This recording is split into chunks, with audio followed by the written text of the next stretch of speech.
Hello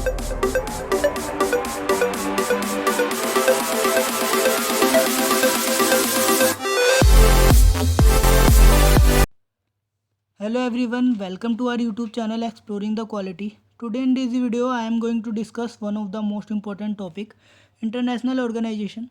It is very useful for one day examination like SSC, CHSL, GD, MTS, railway, banking, all these examinations. You must have seen many questions coming from this portion. Let's discuss the topic international organization. We will deal with the details. Okay, so first city is Geneva, you can see.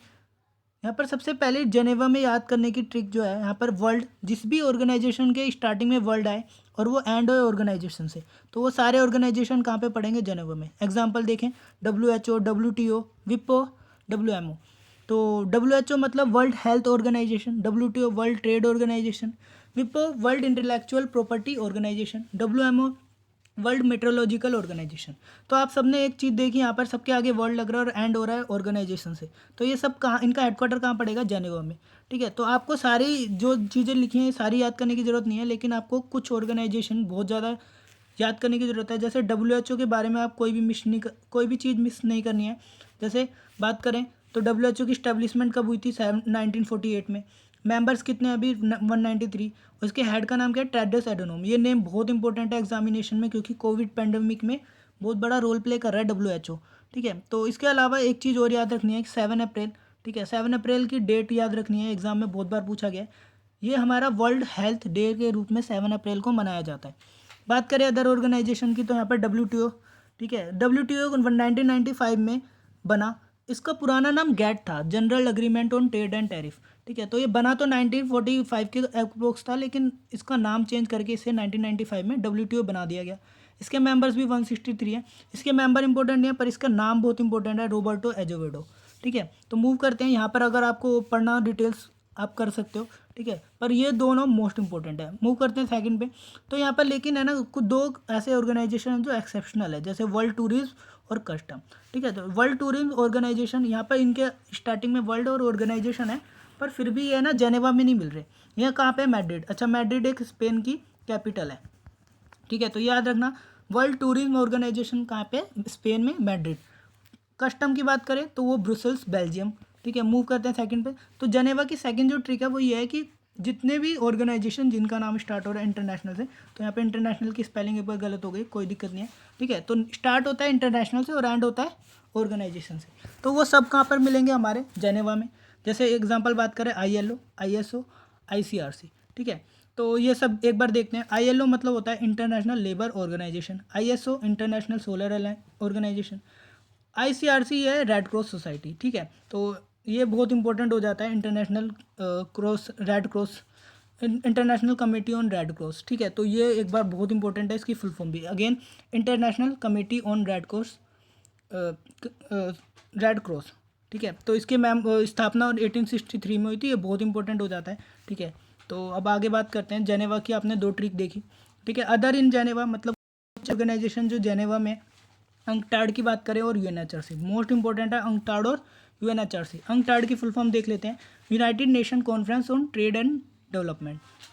UNHRC की देखते हैं, united nation HRC की.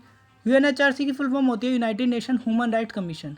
नजरत, इसकी जो head है, इसका नाम बहुत ज़्यादा इंपॉर्टेंट हो जाता है, नसरत शमसीन. क्योंकि UNHRC इसलिए इंपॉर्टेंट है भारत के लिए, क्योंकि भारत UNHRC का मेंबर है. जैसे इसने 47 मेंबर है, तो इंडिया भी इज ऑल्सो मेंबर. तो ये ना इंटरनेशनल अफेयर्स में बहुत ज़्यादा मतलब थीम में रहता है UNHRC, United nation human rights commission. इसके हेड का नाम नजरत शमसीन. मूव करते हैं नेक्स्ट पे हम. यहाँ पर अब बात आती है सेकंड सिटी की. तो हमने अभी तक अपनी फर्स्ट सिटी को देख लिया यहाँ पर, जिसका नाम जेनेवा था. उसकी दो ट्रिक भी याद कर लिए. पहली ट्रिक यही थी कि जो वर्ल्ड, जिसके नाम में वर्ल्ड आए और दूसरे लास्ट में ऑर्गेनाइजेशन आए, और दूसरी ट्रिक क्या थी, इंटरनेशनल आए और ऑर्गेनाइजेशन आए. दो एक्सेप्शनल केस याद रखने हैं, टूरिज्म और कस्टम. टूरिज्म वाला मैड्रिड में था और कस्टम वाला कहाँ पर था, ब्रुसेल्स में. ओके, मूव करते हैं सेकंड सिटी पे. तो न्यूयॉर्क सिटी. न्यूयॉर्क सिटी कहाँ पर है, USA अमेरिका में. मूव करते हैं UNO पे. ठीक है, तो जिसके नाम के आगे UN लगाए ना, वो ज़्यादातर कहाँ पे मिलेंगे आपको, न्यूयॉर्क सिटी में ज़्यादातर. ये सारे नहीं लेकिन ज़्यादातर. तो UNO में ये मोस्ट इंपॉर्टेंट हो जाता है, इसके मेंबर याद रखना। अच्छा, इसके लास्ट मेंबर भी पूछा जाता है, लास्ट 193rd कौन सा मेंबर बना था, तो याद करना साउथ सूडान। कौन था? South Sudan is the last 193rd member of UNO.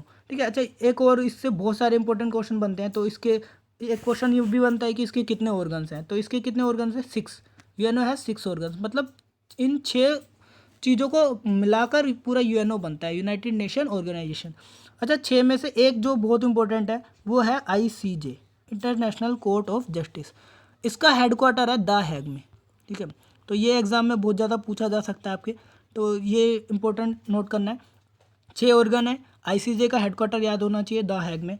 इसके अलावा और भी जो कुछ बातें हैं और हम क्या कर सकते हैं, जैसे 24 अक्टूबर की डेट याद रखनी है, यूएनओ डे। ठीक है, 24 अक्टूबर 1945 में यूएनओ की स्थापना हुई थी, इसलिए इसे यूएनओ डे के रूप में मनाते हैं। ठीक है, तो ये 3-4 पॉइंट आपको यूएनओ से याद करना पड़ेगा। ठीक है, तो अब मूव करते हैं यूनिसेफ पे। यूनिसेफ की बात देखते हैं, united nation conference on children education fund. ठीक है, तो ये भी इंपॉर्टेंट है। इसका हेडक्वार्टर भी कहाँ पे है? यूनिसेफ का भी तुम्हारा न्यूयॉर्क सिटी में। यूएनडीपी भी again United Nation development programme. UNFPA United Nation population के ऊपर है ये। ठीक है, मूव करते हैं हम अपनी थर्ड सिटी पे। तो हमने न्यूयॉर्क भी देख ली, जिसके आगे यूएन लगाओ। ठीक है, और यूएन से रिलेटेड, यूएनओ से रिलेटेड 3-4 हमने चीज़ें भी पढ़ लिया। मूव करते हैं अपना वियना पे। ठीक है, तो वियना की बात करते हैं, तो यहाँ पे मैंने एक चीज़ लिखी है, विश्व में, जैसे आप देख सकते हो, विश्व में 2 इंपॉर्टेंट अगर मैं बोलूँ एनर्जी सोर्स कौन से हैं, तो आपका जवाब आएगा कि पेट्रोल और दूसरा एटॉमिक एनर्जी। मतलब 2 एनर्जी सोर्स, मतलब जिससे पूरी वर्ल्ड का कोई भी देश ग्रो कर सकता है, डेवलप हो सकता है, तो वो क्या है? जाहिर सी बात है, पेट्रोलियम और एटॉमिक एनर्जी। तो वियना, विश्व से याद रखना, वियना पेट्रोलियम से और एटॉमिक एनर्जी से। तो वियना में किसके हेडक्वार्टर हैं? जिसके नाम के अंदर क्या हो? पेट्रोलियम हो, और जिसके नाम के अंदर एटॉमिक हो। ठीक है, ओपेक की बात करते हैं। ओपेक का हेडक्वार्टर हमारा वियना में है। इसकी फॉर्म देखते हैं, Organisation of Petroleum Exporting Countries. Again Organisation of Petroleum Exporting Countries, इसके 14 मेंबर्स हैं, इसका हेडक्वार्टर वियना में। इस पे देखते हैं IAEA, international association for international atomic energy agency. ठीक है, international atomic energy agency. Move करते हैं नेक्स्ट पे, यूएनआईडी, यूनाइटेड नेशन इंटरनेशनल डेवलपमेंट। ठीक है, तो आपको आई होप आप समझ गए होंगे वियना में कौन से पाए जाएंगे, जिसके नाम के बीच में पेट्रोलियम हो और एटॉमिक एनर्जी हो। हम फोर्थ सिटी पे आ जाते हैं, लंदन पे। तो लंदन एक यूरोप का, यूके की कैपिटल है, यूके की। ठीक है, तो एक बात याद रखना, यूके में आपको बहुत ज़्यादा समानता देखने के लिए मिलती है। समानता इन द सेंस कि वहाँ के लोग बहुत ज़्यादा उदारवादी और लिबरल टाइप के होते हैं, तो वहाँ से याद रखना कि यहाँ पे एक common sentence, I am common. ठीक है, तो एम से याद रखना, एमनेस्टी इंटरनेशनल का हेडक्वार्टर कहाँ पर है? लंदन में। कॉमनवेल्थ से याद रखना, कॉमनवेल्थ ऑर्गेनाइजेशन का हेडक्वार्टर का है? लंदन में। अच्छा, इसके आसपास 54 के आसपास देश हैं यहाँ पर, कॉमनवेल्थ ऑर्गेनाइजेशन। अच्छा, इसका मतलब क्या होता है? कॉमनवेल्थ ऑर्गेनाइजेशन का मतलब वो देश होते हैं जहाँ पर कभी ना कभी हिस्ट्री में रूल रहा है। किसका रूल रहा है? यूके का। मतलब यूके कहीं भी ना कभी उन 54 कंट्रीज़ पे अपना रूल कराओ, तो उसे हम लंदन में बोलते हैं। अब मूव करते हैं आई पे, तो इंटरनेशनल मैरीटाइम ऑर्गेनाइजेशन भी का भी हेडक्वार्टर कहाँ पे है? लंदन में। ठीक है, तो हमारी 4 सिटी कंप्लीट हो गई है। रोम पे आते हैं, तो यहाँ से रोम से क्या है? फूड लिखा है मैंने, तो ये इसलिए लिखा है जैसे रूम में अगर फूड है तो कोई प्रॉब्लम नहीं है। जैसे लॉकडाउन में अगर रूम में अगर जब तक खाना है, फूड है, तब तक कोई प्रॉब्लम नहीं है। तो वही याद रखना, रोम को रूम बोल सकते हो और फूड को, मतलब उससे कोई प्रॉब्लम नहीं है। रोम में क्या चीज़ें हैं? फूड। तो जिसके नाम के अंदर फूड आ जाए वो सब कहाँ पे टिक करना है आपको? रोम में। जैसे world food programme, FAO, food and agriculture programme. Agriculture की यहाँ पे स्पेलिंग एक बार ठीक कर लेना, वाई की जगह टी आएगा। ठीक है, तो फाओ देख लेना, FP। तो ये बहुत इंपॉर्टेंट हो जाता है। ठीक है, मोस्ट इंपॉर्टेंट है। क्यों इंपॉर्टेंट है? क्योंकि इसमें ना अभी नोबल अवार्ड मिला है, इसे नोबल अवार्ड मिला है 2019 का, world Nobel peace award. Nobel peace award मिलने की वजह से एग्जाम के दृष्टिकोण से बहुत इंपॉर्टेंट हो जाता है। इसके हेड का नाम है डेविड बिजली। ठीक है, और फाओ तो आपको याद रहेगा, रूम से फूड याद रखना। अब आप मूव करते हैं हम अपनी पेरिस पे। ठीक है, पेरिस में क्या है? अब देखना, अगर कोई भी अगर बोले यूरोप में सबसे बेहतरीन सिटीज़ का नाम देखें तो सबसे पहले नाम आता है पेरिस का। क्यों आता है पेरिस का नाम? क्योंकि वहाँ पे है आईफिल टावर। वहाँ पे सब लोग घूमना पसंद करते हैं। तो घूमना क्यों पसंद करते हैं और इतना कम समय में डेवलप होने के पीछे रीज़न 2 हैं। एक तो वो इकोनॉमिकली बहुत ही ज़्यादा मजबूत है, दूसरा एजुकेशन बहुत है, बहुत एजुकेटेड है। ठीक है, तो याद रखना है पेरिस से इकोनॉमी और दूसरा एजुकेशन, ये वर्ड ये एक बार आप स्टोरी से बनाकर याद रखनी है। तो जिसके नाम के पीछे इकोनॉमी का है और क्या है? एजुकेशन है। तो OECD का हेडक्वार्टर का है पेरिस में। जैसे Organisation of Economic Corporation and Development इसकी फुल फॉर्म होती है। इसका हेडक्वार्टर कहाँ है? पेरिस। यूनेस्को की very very important, UNESCO United Nation Education Scientific Cultural Organisation, ठीक है। तो यूनेस्को एक बार याद रख लेना है यूनेस्को को। अच्छा, इसमें है ना और कुछ बातें, जैसे WHO, यूनेस्को का काम होता है वर्ल्ड हेरिटेज साइट्स घोषित करना। वर्ल्ड हेरिटेज साइट होती है विरासत। हम प्राचीन काल की जो चीज़ें होती हैं, विरासत होती है, उसे संभालने के लिए ना यूनेस्को कार्य करता है।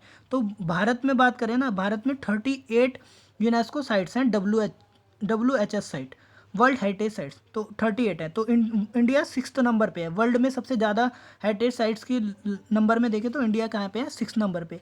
अच्छा, इसका हेड का नाम है रखना ऑड्री अजोलू, ठीक है, ऑड्री अजोली इसका हेड का नाम है यूनेस्को के। अच्छा, एक यहाँ पर लिखा है मैंने 30 कल्चरल, 7 नेचुरल और एक मिक्स्ड। तो ये मिक्स्ड वाला एग्जाम में पूछा जाता है कि which of the following has which WHO mixed WH site, ठीक है। तो यहाँ पर रखना काजीरंगा नेशनल पार्क।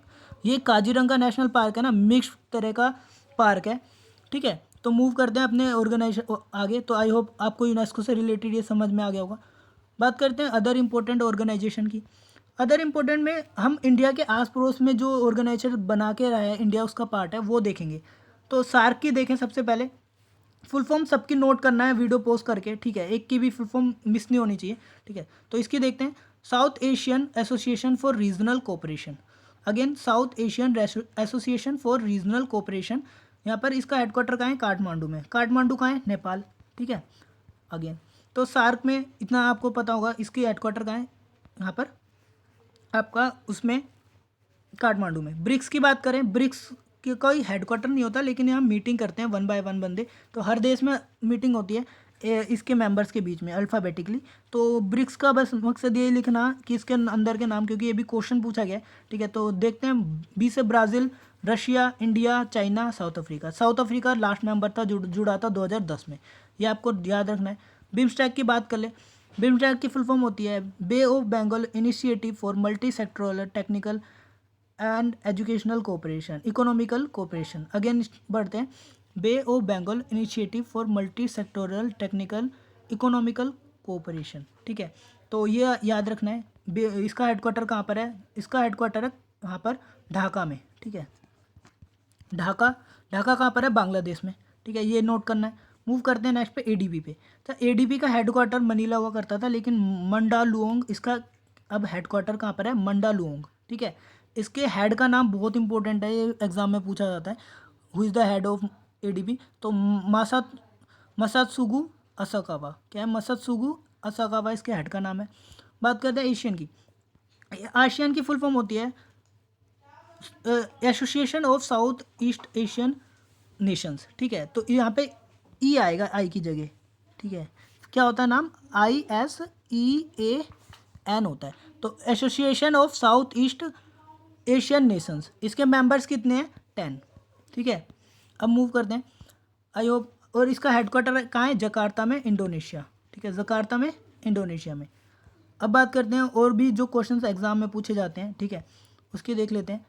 सबसे पहले आता है हमारा एग्जाम में जो ज़्यादा पूछे जाने वाले, नाटो, ठीक है। नाटो इंटरनेशनली बहुत ज़्यादा हो गया आफ्टर ब्रेग्जिट, ठीक है। ब्रेग्जिट जब ब्रिटेन एग्जिट कर गया है, ठीक है, तो एक परमानेंट मेंबर नाटो का एग्जिट कर गया, तो ये न्यूज़ में था। तो नाटो की फुल फॉर्म देख लेते हैं, नॉर्थ अटलांटिक ट्रीटी ऑर्गेनाइजेशन। इसका हेडक्वार्टर कहाँ है? ब्रुसेल्स में, ठीक है। तो ब्रुसेल्स कहाँ पे है? बेल्जियम में। बात करते हैं ICJ की। तो ये मैंने आपको बताया था, ये one of the six organ में से एक है UNO के। तो इसका हेडक्वार्टर द हैग में है। इंडिया के लिए बहुत इंपॉर्टेंट है, क्योंकि इंडिया के बहुत सारे केसेस यहाँ पर अभी फिलहाल में लड़े गए हैं, ठीक है। IMF की बात कर लेते हैं और वर्ल्ड बैंक की, वेरी वेरी इंपॉर्टेंट। IMF, एक क्वेश्चन आता है कि ट्विन सिस्टर्स किन्हें कहा जाता है? तो ट्विन सिस्टर ऑर्गेनाइजेशन बोला जाता है IMF और वर्ल्ड बैंक को, ठीक है। तो वर्ल्ड बैंक को, क्योंकि ये एक ही दिन इन दोनों की स्थापना हुई थी और इन दोनों का काम लगभग एक जैसा है। बात करें इनके स्थापना, तो एक ये वर्ड याद रखना, ब्रेटन वुड सम्मेलन, ब्रेटन वुड सम्मेलन, ठीक है। तो OOD, ब्रेटन वुड सम्मेलन याद रखना। इस सम्मेलन से क्या नाम है, इन दोनों की स्थापना हुई थी, ठीक है। और ये जो तभी से एक ही दिन और एक ही सम्मेलन से स्थापना हुई थी, इसलिए इन दोनों को ट्विन सिस्टर कहा जाता है। आईएमएफ वेरी इंपॉर्टेंट है, इन दोनों का हेडक्वार्टर कहाँ होगा, वाशिंगटन डीसी में। ठीक है, इसकी आईएमएफ का हेड इंपॉर्टेंट है, तो इसका नाम याद रखना क्रिस्टलिना जॉर्जिया। इसके मेंबर्स भी याद करने हैं 190। ठीक है, वर्ल्ड बैंक का वाशिंगटन डीसी में है हेडक्वार्टर। ठीक है, मूव करते हैं आगे। और वर्ल्ड बैंक के क्या नाम है हेड, उसका याद रख लेना अगर आपको करना है, डेविड मालापास इसके वो है। ठीक है, इंटरपोल ये देख लेते हैं। इंटरपोल का मतलब होता है इंटरनेशनल पुलिस। ठीक है, कोई भी अगर क्रिमिनल किसी और देश का क्रिमिनल किसी और देश में रहता है, तो वहाँ पे जो पुलिस काम करती है वो होती है इंटरनेशनल पुलिस। ठीक है, तो उसका हेडक्वार्टर कहाँ है, लियोन में, और ये कहाँ है, फ्रांस में। ठीक है, तो आई होप आपको इंटरपोल समझ आ गया, हेडक्वार्टर लियोन और फ्रांस में। FATF देखते हैं, इसकी फुल फॉर्म होती है फाइनेंशियल एक्शन टास्क फोर्स। तो इसका हेडक्वार्टर फ्रांस में है। ठीक है, फाइनेंशियल एक्शन टास्क फोर्स, इसका काम दो चीज़ों पे होता है। इसके दो काम जो करती है उस पर भी एक क्वेश्चन आया था। तो ये दो क्षेत्रों में काम करती है, मनी लॉन्ड्रिंग और दूसरा होता है टेररिस्ट ग्रुप को हटाना। ठीक है, टेररिस्ट के खिलाफ प्रतिबंध करना जो भी। तो ये उन देशों को वो करती है, वॉच लिस्ट करती है उन्हें, जो मनी लॉन्ड्रिंग और कहीं ना कहीं टेररिस्ट को सपोर्ट करते हैं। तो उसमें दो लिस्ट जारी करती है, एक होते हैं ब्लैक और एक होता है ग्रे। तो ग्रे लिस्ट, ब्लैक लिस्ट में तो मतलब उस देश से सारे देश व्यापार बंद कर देते हैं। ग्रे लिस्ट में आया अभी पाकिस्तान। ठीक है, तो ये इंपॉर्टेंट हो जाता है हमारे लिए भी। और thank you for watching this video. If you like share and subscribe, keep supporting us. Thank you, meet in the second video, bye.